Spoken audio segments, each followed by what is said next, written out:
I'm in Yelapa, Mexico, which is a town along the coast of Mexico that you can only reach by boat. And one cool thing about this town is that they actually hired spray paint artists to illustrate the natural flora and fauna that they have here. And I'm standing next to one of those, but they're all over the town and they are way cool.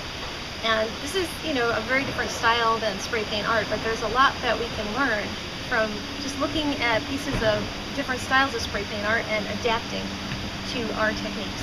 So I'm going to take you on a little tour of the art of this town, and let's learn some cool stuff. So all of the murals that they paid to have spray paint graffiti artists come and do here are about the natural flora and fauna of this place. And this one is a crab, but you know, obviously very fanciful. It's got like a palm tree hoop around it, and you can see that the palm tree kind of goes off and becomes a, you know, the fronds over here, very stylized. So there's a few cool things that you can learn from this mural. Take a look at the sequence of mountains here. Maybe come in a little closer. Okay, that's good, that's good. Okay, so the sequence of mountains here. The first mountain is a very light green, it's a warm green. Things that are close are generally warmer colors than things that are farther away. So this is a very bright, warm green. The highlight color is this very yellowy green, and then the shadowy color it's kind of a darker green, sort of a military green. So these are warm colors. They look close to the viewer. You go back a little bit, the second mountain, it gets darker, which makes it look a little bit farther away. There's less detail. Again, I guess they only had a few colors, so they're using that same military green as the shadow color, but they've got you know, a darker color green. It doesn't look as up in your face because it's not as bright, it's not as yellowy. And going even farther away, we get even darker. We can see less detail. There's less contrast between these colors, and they're using just a black as the shadow color. So behind all of these mountains, we have the sky. And notice the clouds are coming down in this kind of swooping motion, and I've seen the clouds actually do that here. Alright, the clouds are also a sequence of three, just like the mountains. We've got these clouds which are kind of swooping in, and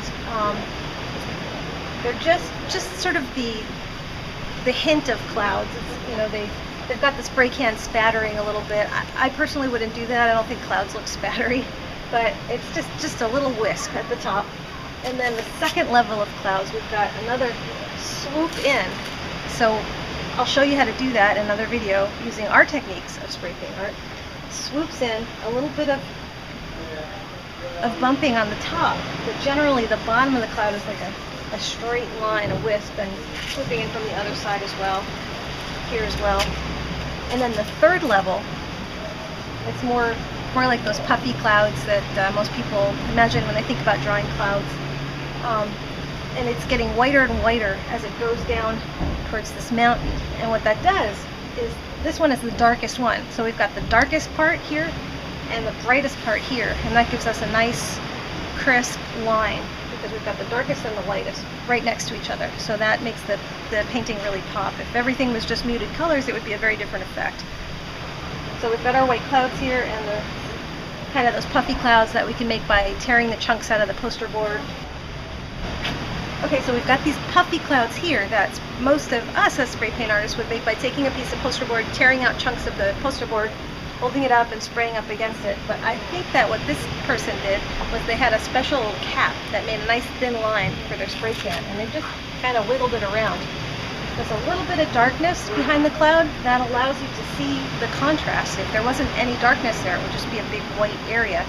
There's a little bit of a dark here, a little bit of blue. So we've got three levels of clouds, third level, and we've got three levels of mountains. And that actually happens a lot when we're doing spray paint art. We have 2 levels repeated, or maybe 3 levels, and it's kind of a nice rhythmic way of creating a composition.